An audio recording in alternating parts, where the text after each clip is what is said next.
Hey everybody. So to continue with my previous video, I'm gonna keep reading. Um,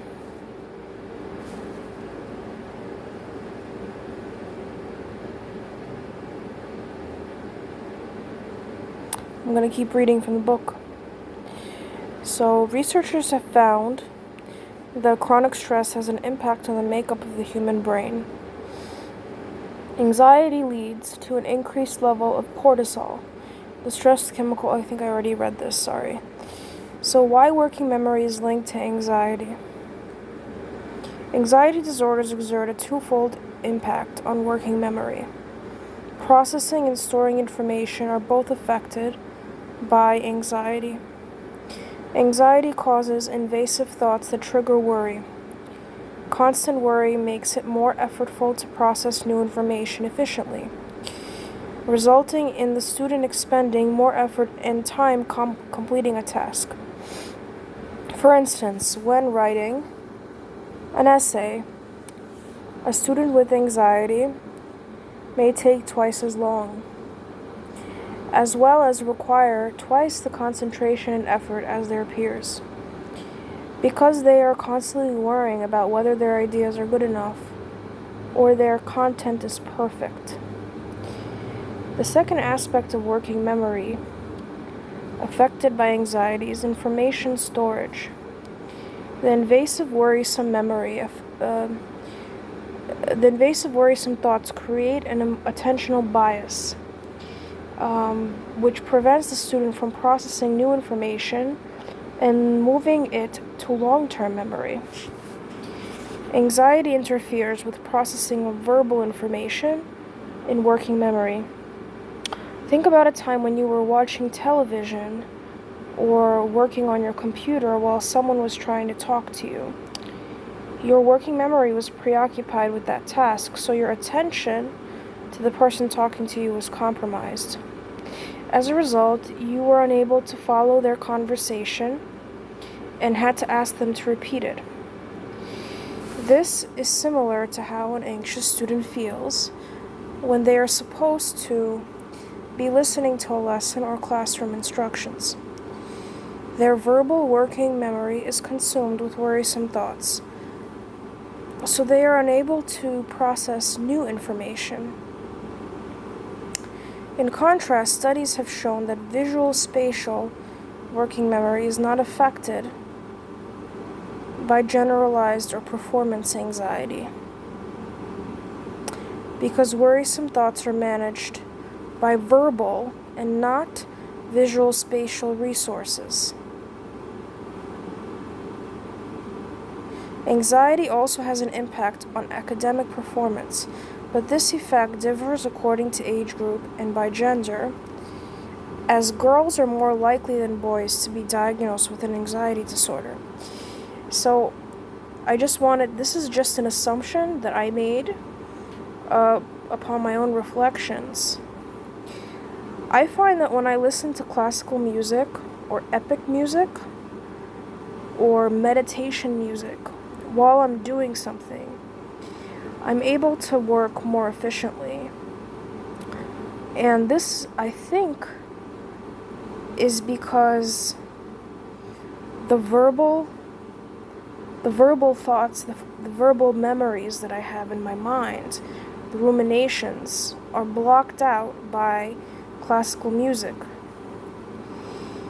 And I'm able to focus more on the task at hand.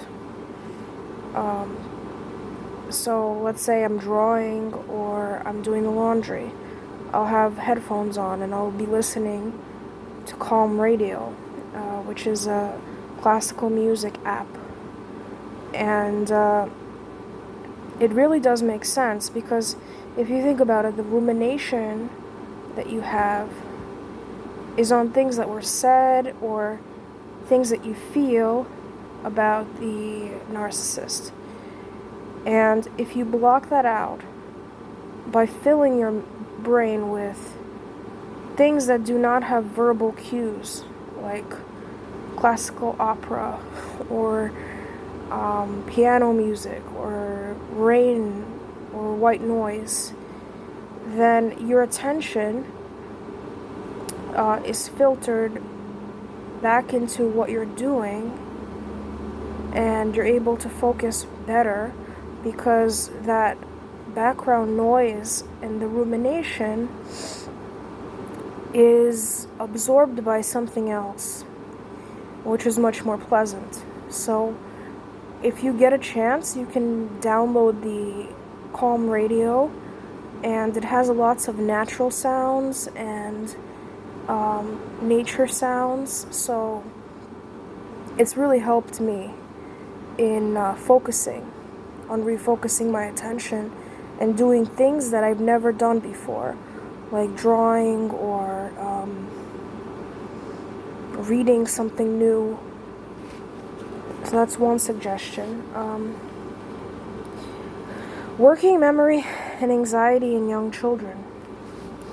Young children with healthy anxiety levels can usually accomplish 2 tasks at once and can shift their attention from one task to another. And this is very important because when you have a working memory deficit, that ability is disrupted. If you've noticed, it's hard for you to train yourself to go through from one task to another, and it's almost impossible for you to multitask. In my experience, trying to multitask gives me brain fog. And so monotasking, basically training yourself to do one thing at a time and not thinking in terms of the bigger picture, but thinking incrementally. For example, like when you are washing this huge pile of dishes. You look at the mountain of dishes in your sink and you think, wow, I'm never going to be able to get through this. And these are the anxious thoughts that come in. But if you can visualize you washing one dish at a time, or breaking the task into smaller increments, which is what I'm going to talk about as well. How do you do that throughout the day? It becomes easier to manage yourself and your time. So, young students with high anxiety levels, however, are unable to manage multiple tasks efficiently and struggle to shift their attention appropriately. A study with preschoolers confirmed that high levels of anxiety result in worse performance on verbal working memory tests compared to preschoolers with lower anxiety levels. The children with high anxiety levels demonstrated greater difficulties in processing and recalling verbal information, and also took longer to respond to the questions when it was verbally demanding. In the classroom, this is evident when the student is required to do 2 things at once, like practice drawing within lines and process the verbal information from their teacher during an activity. And I've seen this as well. Unless there's some sort of calming music in the background, like natural sounds or things that do not have words in them, meditation music, I find it very difficult to train myself to focus on 2 things at once. And people feel that I'm tuning them out when I'm doing things, meaning they wonder why I'm not listening to them when I'm doing things. But this is the deficit of working memory that I'm working on and I'm trying to perfect now.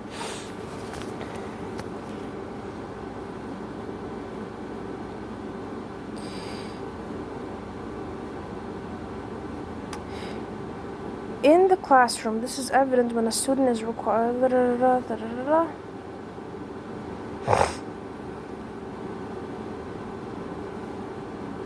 So in other words, you cannot process information. Your brain is designed in a way, if you have PTSD, that you can't process multiple bits of information. It's much harder for you. If you try to run after two rabbits, they say in Russian, you won't catch either one of them. So keep that in mind. If you're doing your bed, you should only focus on doing your bed. When you're eating, you should only focus on eating. And the only exception that you could make is perhaps making your ambiance more conducive to focusing your attention on that one task that you have to do. So this can be listening to calming music, this could be putting on aromatherapy, this can be making the lighting brighter so that it's easier for you to focus.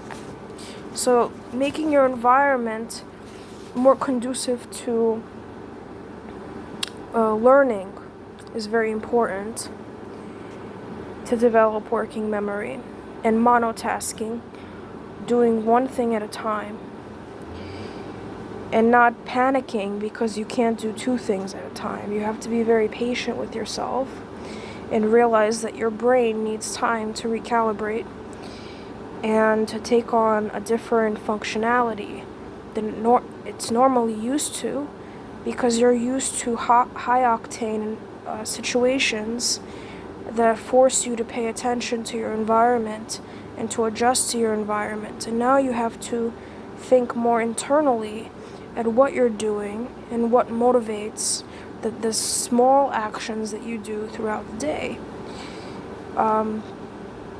Again, you can't do this without working on it, because you're demanding that your brain learn a new skill, and it cannot do that without you applying whatever resources you have to focus on that as a project. So I'm going to give you more tools on how to make that easier for you in the third part of this video, probably. To continue, anxiety also impacts the acquisition of complex skills, like language. From a young age, students draw on their experiences to better understand the world. Part of this process is learning language, to communicate, and using working memory to match the words they hear with the words stored in their mental dictionary. Early childhood is an important age for language development, and anxiety can be particularly detrimental to this learning process. This obstruction is similar to being an adult in a foreign country where they do not know the language. Since they do not comprehend the words, it is hard for them to communicate. And this is a lot of people that have trauma. Me personally, I don't have this problem. If anything, I have a tendency to blabber a lot. But I have seen people that find it very hard to find words to describe their experience, and that's very debilitating, because not only are they going through what they're going through, but they cannot put words to explain themselves or to access their experiences. That's what they're talking about when they say that it impairs language acquisition.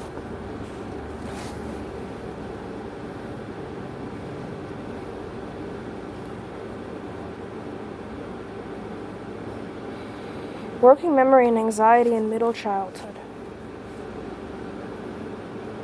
The transition from middle school to high school can be very stressful for students, but working memory can protect against this. Working memory acts as a buffer to help the student work through the stress and anxiety. In contrast, students like Daniel, who have a low working memory, are especially vulnerable to the negative effects of anxiety. So, this is basically saying that if you improve your working memory, you will become less anxious, because it acts as a buffer between you and your anxious thoughts.